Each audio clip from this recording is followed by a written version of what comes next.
Welcome to Friday Night Readers.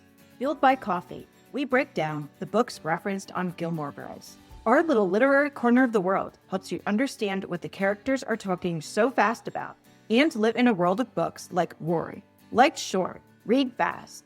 Before we dive in, don't forget to subscribe to our Friday Night Readers newsletter community on Substack. You'll get instant access to a free printable list of 450 plus books on Gilmore Girls. Plus, even more Gilmore-inspired content, like our Rory Gilmore Reading Challenge, which we've been doing together since 2020. Paid members get exclusive extras, like our Gilmore Girls-inspired reading journal, and our unofficial guide to the books on Gilmore Girls. Come hang out where the real Gilmore magic happens. FridayNightReaders.substack.com. Hi, Friday Night Readers. I've got something a little bit different for you today, and I'm sorry if my voice sounds congested. I do have a little bit of a cold, but it is Galentine's Day, so I wanted to celebrate with one of my favorite gal pals, Laura Yaman, who is from the What to Read Next podcast. She and I met in mid-2025 and have become daily talking friends since then. So we wanted to share 3 of our favorite books each on female friendship and talk about how we nurtured our female friendship as adults. It's more like a traditional podcast with back and forth, so I hope you really like this improv conversation. Hi, Jules. Hello, and happy Galentine's Day, Laura. Happy Galentine's Day. I love this conversation that we're going to have because we're newer friends. We got to know each other this past year. A lot of people are looking for community and making new friends as an adult. We are a good example of how you can build a friendship. And I find it interesting, too, because wasn't Amy Poehler the one who came up with Galentine's Day? And she's very much a topic of conversation in our texts. Yes.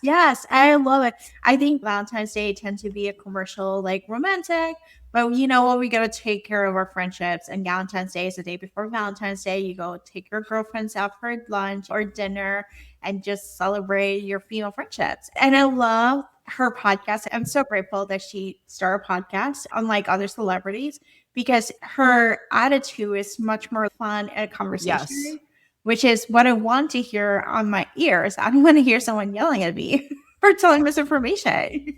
Yeah, it's so light and joyful, and I'm loving that about what she's bringing to the space. So should we first introduce ourselves and talk about how we met and became friends? Yes. I am Laura. I'm a long-term podcaster. I've been podcasting for about 10 years, and I've been podcasting in this book space for about 8 years. And I've been sharing author interviews, friend interviews, and I've used the podcast a lot of time as a way to get to know friends and get to know people. I'm kind of like an introvert / extrovert, so I love having conversations, and I've used the podcast as speed dating route. I lived in New York long term until 2020, and then I moved to Chicago, and I did not know anybody. And I was alone in a really strange city. And so one of the things that I did was to interview a bunch of authors. And at that point, I've interviewed about 500 of them. One of the reasons why I reached out to Jules was that I posted about magazines on Substack. And Jules actually liked it. And I have followed Jules' journey as a blogger. So I decided to reach out to Jules, and I was like, hey, will you be interested in coming on the podcast? I love what you're doing. She has transitioned over to Gilmore Girls, and we connected, and it turns out we have a lot of things in common. What I realized is I've made a really close-knit of female friendships, sliding into people's DM and getting to talk about common interests, and then taking the conversation offline, off social media, into WhatsApp or voice messages, or actually inviting them for the podcast. Yeah, that's exactly what I take from our meeting as well. And you were really good at reaching out. And I remember that I also, and I try to do this when I connect with someone, I try to make that extra effort to not just like something, to actually go in and message someone and say, oh, hey, I saw your work. I think it's really cool what you're doing. It just opens up those doors. And I think it's so hard to meet female friends as an adult that you really do have to take those little extra steps, and they really do make a difference. I was on Bookstagram for many years, and I've met a lot of friends that way as well. And it's just, we go through school, and it's a lot easier that you're all contained in the same space, and you don't really have to make those extra efforts. But in the real world, you really do. But it is worth it. It is worth it. I think in some ways it's a low stake sending a DM and seeing if you're a right fit. And I've gone to friend dates that are not the right fit for me. We are different values or different stages in life. And I think friendships come and go. I think there's a lot of stigma that it has to be the same way. And you have different friends at different stages of life or where you are. Like to my friends who are actually have children, stay at home moms, I'm their childless friend. Right. Who is living the best life possible, and I get to care about their kids and support them and hear them vent. I'm the outside coming in. I have friends who are childless, and I'm like, actually, we have things in common, and I'm not alone. So I think it's an opportunity to hear other people's perspective and to feel connected. I've been alone for a long time, but I rarely feel lonely. Even in Chicago, I did not feel lonely. I actually felt connected. I felt like I have friends who Right. give me unconditional love, and they're part of the people who support me through the days. Yeah, I think that's a really powerful thing. Loneliness is an epidemic right now. Yes. And I think in some ways, it's alone and loneliness are two very different things. Alone is choice. And I'm not saying that making friends is very easy. It takes time. Building a local community here in Tampa, it takes energy to put yourself out there and to see, do we have the same values? Do we have the same worldviews or we have same interests? And then building that connection and then trying to foster those relationships. It's taken me 5 years to make local friends. And I think another thing that really worked well for us, because we both are in similar workspaces, is that we never took a competitive approach to it. Yeah, I think a lot of people feel like there's a scarcity mentality. And the reality, you gain so much more with collaborations. You gain so much more with connecting with other people and just look for the best out of others. I've come from a place where there's enough room for everyone. And I think having genuine friendships and having conversations make it much more richer. Having friendships are actually my best performing episodes. So I am Jules, and I work at Friday Night Readers, and this is a book club that reads the books on Gilmore Girls. I started as a blogger in 2019 at a blog called Literary Lifestyle. I'll actually get into the origins of it with one of my book choices today. But the thing that really stuck with my audience and that stuck with me was around the time of the pandemic when I started rewatching Gilmore Girls and reading the books on it. That's what really hit with people. Just middle of last year, I switched fully to the books on Gilmore Girls and moved most of my work over to Substack. And that's been a thriving and growing community. It's the 6th year now that we're reading the books from Gilmore Girls. Yes, I love the community you've been building because you're not only talking about Gilmore Girls, which we love as a comfort show, but you're talking about a Rory Gilmore lifestyle and like Gilmore Burns and a Laura like all over the place, but we love her for what she is. And I think your recommendations actually show the different type of friendships that we see in the show, which I love. Yeah, I agree. And when I picked my 3 books for today, I put little notations of which friends from the show I would recommend it to. And so I do go outside the books from Gilmore Girls, but I always try to bring it back somehow. The books that I chose today will show you how I bring it back. So let's start with the books. Okay. Let's do it. So my first one is my favorite book of all time, My Brilliant Friend by Elena Ferrante. Do not let this horrible cover prevent you from reading it. There are newer covers. I'm not sure what's going on with this one, but it is my favorite book of all time. And the way I was introduced to it was in 2019. We were planning our honeymoon to Italy, and my sister-in-law said, "Oh, I know you love books." This was before my blog. "I know you love books and you're going to Italy. You have to read this book." It's actually a book series. There's 4 books. My Brilliant Friend. And I said, "I never heard of that." So the next day, a box showed up at my porch and it had all 4 books in it. And it became my favorite book of all time. I did read the whole series, but this particular book, and I will say it was also number 1 on the New York Times best books of the 21st century. Oh. I don't recall the whole criteria of how they chose those, but it was number 1. So this is a story for the literary fiction lovers. And I'm calling this one a good recommendation for Rory and Lane. You'll see some threads of Rory and Lane's friendship. So it's set in 1950s Naples, Italy. And this is a very post-World War II. There's poverty, there's violence, and these 2 young girls, Elena and Lila, meet and they connect over a book, Little Women, a book that many young women love. And it's clear that they're both very smart.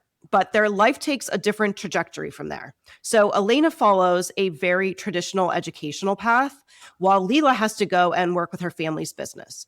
And it's a lot about what opportunities are available to women and how this educational decision changes their lives, but it's not necessarily what you think. It's not preachy because it really does go back and forth and highs and lows in both of their lives, and a lot of like cat and mouse, push and pull. And it really surprises you and grabs your emotions. I don't want to say they're frenemies. They're frenemies in a different way because they're always in each other's shadow, and it's always bouncing back and forth between who is the brilliant friend. So very literary. People like Rory would love to read it. People say that once you start reading her work, you never want to read anything ever again. And that's the way I felt. So I did this book to go to Italy, and then I started doing other books to go to Italy. And while we were there, we were taking notes. And I had all these book reviews on my phone and all these where to go in Italy and what we loved and what we didn't love. And I was like, I feel like I should put them together and make a blog out of this, almost like literary travel. So that was how the impetus for my blog started. And then I will also note that when the adaptation for this show came out on HBO, one of the characters goes on her honeymoon to the exact same hotel we went to. Oh my gosh, I love this story. And I love like how this book actually led you to start a new career. Because it was crazy, right? And became my favorite book of all time. I love it. I love the fact it's like we pick books to travel and we get to know the culture, we get to know the places, and we get to see the flavor of what it is like to do that before traveling. I love planning traveling. I love thinking about traveling and then being in the place and enjoying fully. And I think books like this capture that essence. And I do still feel Gilmore Girls is so much lighter than this book, but when you really think about it, Rory had that traditional educational path, but she still struggled to define herself. And that's how Elena was in this book. And then Lane got pregnant young and stopped her education early. And we see how that affected her life and limited her choices. And that's exactly what happens with Leela. And there's not really a right or wrong, but it's very much about where women are. And it's still true today because we see it in Gilmore Girls. Yes, I love this. A companion, I know this is a bonus recommendation, but something similar. Anne of a Different Island has a similar relationship with both friends. Has education. She is moving back to Mackinac Island, and her best friend who's staying on the island ended up getting pregnant. And it's an interesting, similar path. And that's a new book that comes out. Is that a retelling of Anne of Green Gables? Yeah, it's not quite Anne of Green Gables because it's not Canadian, but Anne Gallagher, who loves Anne Shirley so much that she tells everyone she wants to live like Anne Shirley, but she realizes maybe life is not like your favorite book. Gotcha. This sounds really good. I've seen you recommend it a few times, and I think I am officially putting it on my list now. Please do. And it's not spicy. And I think my readers will like that too. Yeah. So my recommendations are books that came out in 2026. My first recommendation is a book, Too Blessed to Stress by Alli Hoff Kosik. This is an interesting relationship because we got 4 friends or frenemies. They're 4 Christian influencers who have come together to build a collaboration. And they just want to share their moral values or what they're learning from the church. And at the same time, they're trying to help the church they're part of, which is non-denominational, help with the human trafficking gala. And they're realizing that not all it's what it seemed to be. Each one have their own struggles. And it just brings us a relationship with the girls who want to be part of them because they're like well-known as influencers, and how they actually go through life in this space where we're thinking online relationships, what's happening in real life. You read this book too.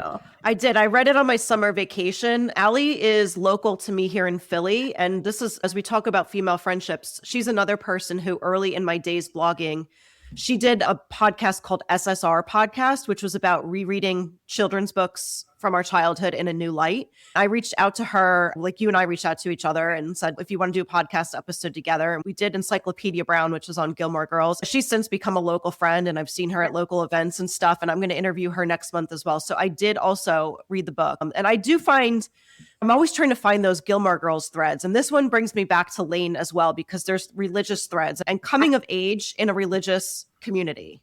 Yeah, it's coming of age religious community. And yet in this 2020s world where we all want to be influencers, where we all want to have fame or idea of being well known for something, and their intentions are good, other factors are in the world. So it's a pretty timely book. It is a good book for book club, for conversations. I think this is a good, juicy conversation book that you can have discussions around different areas from influencing and what we're getting from the media to Christian values or what is happening in the world today. And it's thoughtful without being too heavy. Yes. Yes, it's not preachy. It's too blessed to stress. I also think, before we move on to the next one, I find it interesting. So Alli's in Philly. Yeah. Joe Piazza's in Philly. Yeah. Olivia Muntor lived in Philly. Yeah. And they all wrote culty books. They did. So we have Olivia Muntor has the food cult book that just came out, little one. Yeah. We have Alli's book. And then Joe's was Everyone is Lying to You, which was Tradwives. I love Joe's take on Tradwives, which is actually a really good companion for this book because the established mommy blogger who has established the brand. These are up and coming influencers. These are the next generation. So do you look at these girls as frenemies? I think it's both. I think they're friends, but they really are frenemies. I think it's like interesting. If you think about like your 20s, there's a lot of frenemy undertones. You see a lot of toxicity. If you look at shows like Girls, it's hard to see how they really are friends. But then as you grow older, you start realizing, okay, what are boundaries? What are values? And I think it's normal to have friendship breakups. I think this is just as valuable and it can be just as devastating as a romantic breakup. And I think you can feel a lot more competitive when you're in your 20s. Yes. Than 30s and 40s. Because you need to accomplish something. I think in your 20s, you're expected to have it all together, to be married or have a career or be on top of the career. And the reality is your 20s is just doing the grunt work. And you have no idea what is it going to be. Like I'm in my 40s now and I've had 3 or 4 careers at least. Everything is so much more condensed when you're young too. You're all experiencing the same thing. Whereas the longer life goes on, the more different highs and lows we all experience. Like I've had friends who've experienced divorce and different kinds of parent loss, which I haven't experienced. We all go through different things at different times. Yeah. Whereas when you're younger, it all feels like you're all living the same life almost. Yeah, it's normal to see a lot of my friends in the 20s who had their big wedding parties, bachelor parties, and they don't talk to each other 10 years later. I had expectations of money, expectations of doing all these different things for other people. And there's a little bit more selfishness. When you're in your 20s, you're just like, it's me against the world. Right. As we said, you want to be abundant. You don't want to be competing with other people. You want to just live parallel. So I think it's probably a good time to transition to my next book because it's very much about 2 women who are in the same field at the same time with the same ambitions. It's Truth and Beauty by Ann Patchett, and it is a memoir. And it's about her friendship with a woman whose name is Lucy Greeley. And they were both in the Iowa Writers Workshop together, which is a really famous, I think Ellen Hildebrand went to that and a bunch of other authors. Kylie Reed, I think, went there. Claire Lombardo. So that was interesting to me because I went to law school. So I totally get what it's like to be in an environment where literally everyone, including your best friends, are all applying to the same jobs. And I think that's helped me later in my life take a collaborative approach versus a competitive approach because I had to learn at a young age that, yeah, I want her to get a job. And maybe I didn't get that job, but maybe there is another job for me that is better for me. You just learn to live with it. So anyway, what's interesting about this friendship is that first of all, Ann Patchett is my favorite author, and I think she makes the very ordinary things in life feel extraordinary. I think that's the beauty of her writing, and this is a very special friendship. So Lucy had childhood cancer, and it left her disfigured, and she goes through a lot of facial surgeries throughout her life, and this is about what it means to be a friend during the hard times, because Lucy is a difficult friend. She battles addiction. She battles all of these issues with her identity and how she looks and seeking love and validation and going from man to man. And you see what it means to unconditionally love a friend. And that's really the beauty in it. I don't want anyone to think it's like speaking negatively about Lucy. It's shown with so much love, but it's a different play on friendship. And I listened to it on audio while I was moving. And I still have such a visceral experience of listening to this story. And oh my gosh, I cannot believe what is happening. So much happened. And you felt so many feelings that were going on in their friendship. And the other cool thing about it is that Lucy wrote a book, Autobiography of a Face. So you can read them as companions as well. So you get both sides of the story. Oh my gosh, it's a memoir. They're both memoirs. I thought it was fiction. Patchett writes, I'd say like maybe 30 to 40% of her stuff is nonfiction. And usually it's essays. This is more of a nonfiction narrative memoir. And you just feel so many things. My Brilliant Friend is like that too. It really brings out the emotions of what these deep female friendships are like. And not just the good times, but the hard times. Yes. Oh, I now need to pick this one up. And now I know that there's the other side, because a lot of times there's 2 sides or 3 sides of the story. And you can find empathy on both sides. I do recommend it on audio. I'm telling you, I could not turn it off. So the next one I'm going to talk about is, it's a mystery. That's my new bread and butter. This is what I love.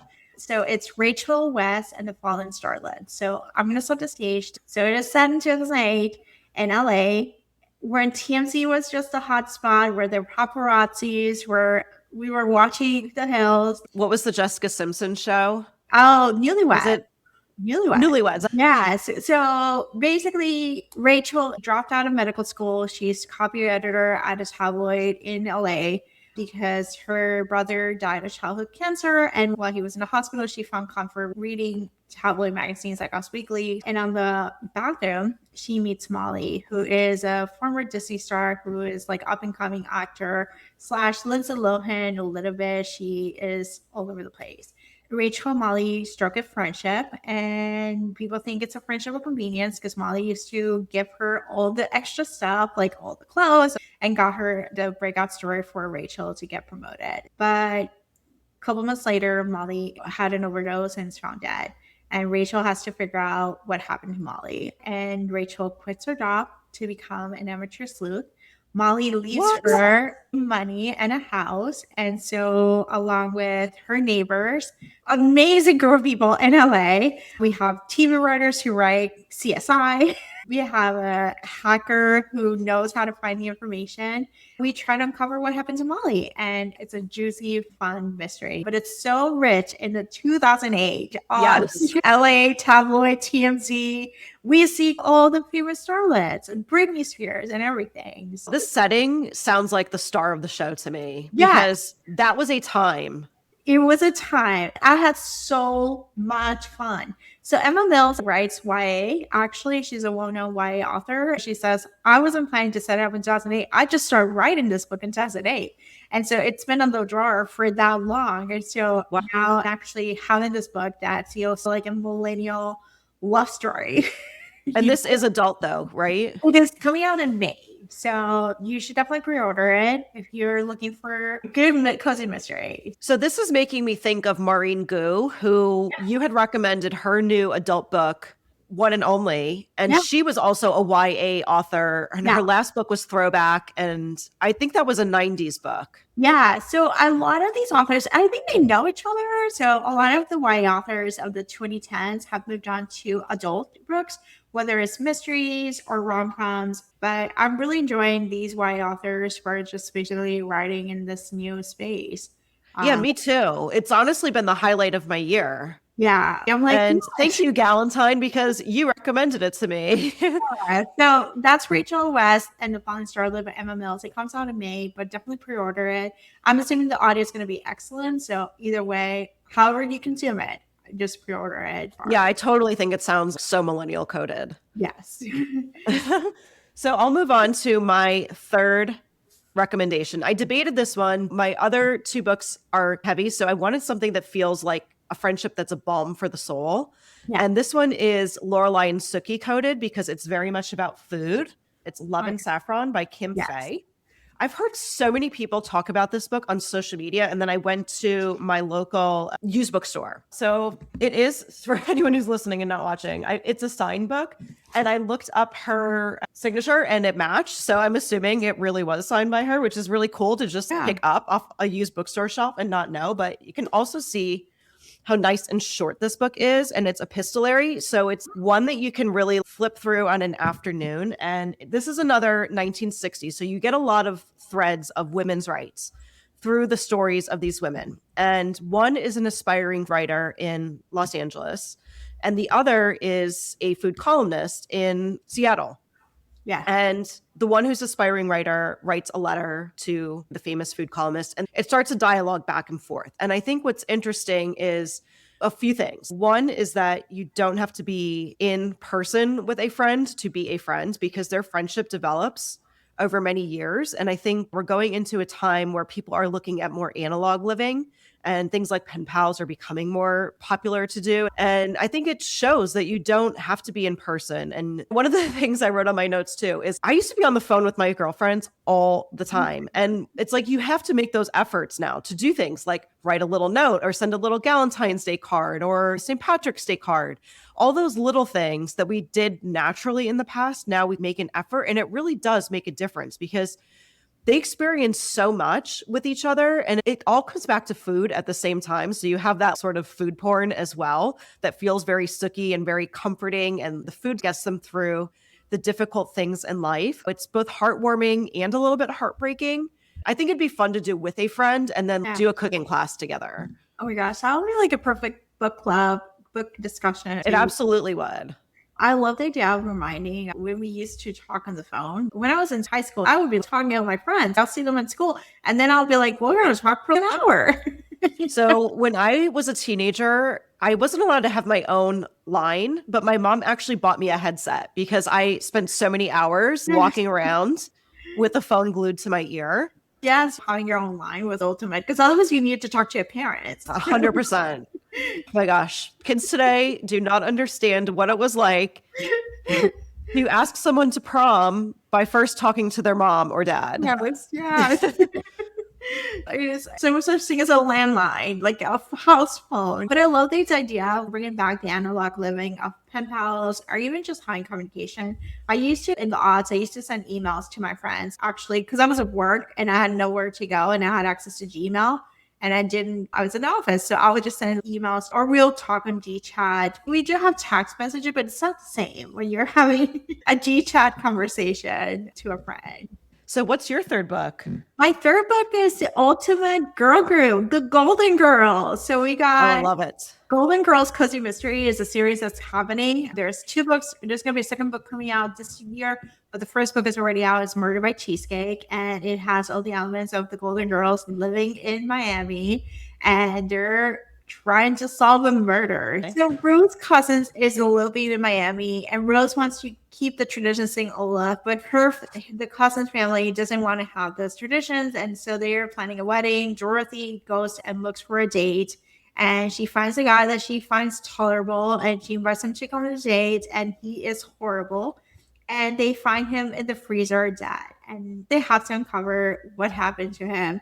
It is hilarious. It is fun. It has the elements of the Golden Girls. It's just a fun little environment. The second book is coming out. I haven't read it, but I'm very excited for it. The audios are available on Audible exclusive, which sucks, but if you want to avoid paying, try to get a free trial on Amazon Music. Right. You're able to listen to them. So these are the 4 Golden Girls that are the characters. So this is really cool. So I guess they got the rights to write about it. It's Disney. Disney owns the imprint. Gotcha. A lot of Disney books are reimagining, but we're getting Nancy, which is Nancy. Yeah, I think this is really smart. Nancy Drew Mystery. We just got the announcement yesterday. Nancy and her former best friend are working towards solving a crime. So I'm loving all these mysteries. We also got news yesterday that American Girl is getting its first adult novel. Yes, and it's Fiona Davis. Who's amazing. So I love all this. They're keeping us happy. Yeah, we're very much about the fandoms. Yes. And so I love Golden Girls. I watched Golden Girls with my grandmother when I was younger, and my grandmother very much looked like Betty White. Yeah. So she always reminded me of Betty White. But what's interesting to me, so those women were, I believe, only in their 50s at the time. And so I grew up in Scranton, like home of the office. My grandmother and all of her girlfriends all lost their spouses at young ages. Most of their spouses had worked in coal mines and either had something with their lungs or some other sort of issue. Men died a lot earlier. So it really was, her life really was this community of women who had to find a way to get through life and move forward with your girls. And when you think about it, they're only in their 50s. Yeah, they're only in the 50s. So you might as well just have roommates that you actually like. You know? Yeah, it very much was true for what I saw in my grandmother's life. You're definitely in a cozy mystery era. I am an all types of cozy mysteries, millennial mysteries, which are a little bit grown up, cozy, or just a little bit gory, but I try to just keep them fun. It doesn't give me nightmares, and they're great to fall asleep with. If we'll see some Gilmore Girls novels. I don't know who owns the licensing rights, so it just depends on who gets the IP, but we might get some reimagining. I'd love to see Lane. Yes. People always say justice for Lane. We need reimaginings of these stories. So. Yeah, I would love that. And then it's fun because you can add in the music as well. Yes. Oh, a rock star. We have 6 book recommendations. Should we move on? And before we end, we talked a lot about female friendships, and maybe we can share a few things, a few ideas to get your female friendships going on Galentine's Day. Yeah. So I personally am an active person, so I tend to take classes, and I don't like to go drinking. So I tend to be like, hey, can we do a yoga class or fitness class or go for a walk and talk date? Opportunities just to get active a little bit, just sweat a little bit, but at the same time, it's a good way of having conversation afterwards. So that's my go-to. I've met friends in my yoga studio. I've taken it to other classes, but I love walk and talk. When I live in New York, that was a big one. We would just pick a neighborhood and we'll walk all over the neighborhood. I love that because I'm trying to get steps in, and I realize how many steps I need, which is really over an hour of walking a day, which is hard to do with a full work day. Yeah. To get those 10,000. So I love that because it's bang for your buck. Yeah. So you can just find a little neighborhood and go for a walk, and then you just have coffee or a drink, have a little bit of fun. Other times it's just doing an activity. I think we might do this activity of going to a class on how to make candles. So we have not met in real life yet, but I am coming to Tampa for spring training. Yeah. I'm a huge sports fan, and my husband is working in Tampa at the same time as spring training. So we're going to go a little early and go to spring training over the weekend. So we're going to meet up hopefully and go to Oxford Exchange, which is my absolute favorite bookstore. Yeah. And they do have candle making within the bookstore. Yeah. And I did it last year with a group of girls, and we had a great time. And not only did we have a great time, but I got the reed diffuser. Yeah. Yeah. And it's lasted this whole time. So I'm looking up reed diffusers online, and I'm like, you know what? I should just go back there. We had fun doing that. And then you can go and get a book. And then they have coffee and tea there too. You can do brunch, you can shop. It is the best place. Yeah. The other thing I want to recommend. So I got permanent jewelry last week while we were away from my husband's work. And I was against it. I'm like, oh my gosh, I do not want to do this permanent jewelry. And then once we went, it was actually fun. They set up a brunch, and it was a mimosa bar and a Bloody Mary bar and a coffee bar and food. Everyone's helped each other pick out which one looked best on them. And everyone was just so low key. We travel a few times a year with my husband's work, developing friendships. I've got numbers at that event that those are people I will talk to over the next several years, if not decades. So it really did actually make that bonding experience. Yes. I would encourage you, if you're looking for new online communities and take them in real life, look for hobbies and see if there's meetups. I know there's like junk journaling, calligraphy, book clubs. There's all types of book clubs. Libraries actually do offer some social aspects. So that's a good place where you don't have to spend money. So look for local events in your place. It's okay to go by yourself. It's okay. You meet someone. Same goes if you go to a concert by yourself. It is okay. I've made a lot of friends locally at author events. Yes. So go to an event, talk to the person next to you, maybe strike a conversation of like, hey, did you like the book? Or just be open to conversations, and people will come and talk to you. Yeah, I really think it's just a matter of putting yourself out there, that extra little step. Yes. It just takes time, but just do it. And nurturing it too. Let's share where we can find each other online. I am Friday Night Readers, and I think the best place to find me, what I look at as my hub, is Substack. Speaking of communities and safe spaces and trying to make friends in a world that we used to be able to not doom scroll on social media. Now it's a lot harder. So I'm trying to make a more exclusive, private, safe community on Substack. So FridayNightReaders.substack.com is probably the best place. And again, we read the books from Gilmore Girls and live the Gilmore lifestyle. Awesome. I'm What to Read Next podcast. I'm available on all major podcast streamings. If you want to get the links, you can go to whattoreadnextblog.com. I'm on Spotify, YouTube, Apple. And if you're looking for an author, chances are there's an author interview there for you. So. That's true. You are the author interview expert. Yeah. So, Jules, thank you for doing this. Thank you, Laura. Awesome. All right. Thank you for being a friend, in the words of the Golden Girls. Thanks so much for listening to Friday Night Readers. I love having you here in our little corner of the Gilmore Girls world. If you'd like even more feel-good fun, then upgrade to a free or paid email subscription membership at FridayNightReaders.substack.com. Paid members get exclusive extras like our Gilmore Girls inspired reading journal and our unofficial guide to the books on Gilmore Girls, broken down by episode. You'll also unlock members-only posts like weekly gazettes and monthly bookmarks, as well as full community access to our chats. It's the coziest virtual place like Stars Hollow, and your support helps keep this podcast going strong. Lastly, if you enjoyed today's episode, please take a minute to rate and review the show. It helps other Gilmore fans find us, which helps me provide you with more content like this. Until next time, life short, read fast.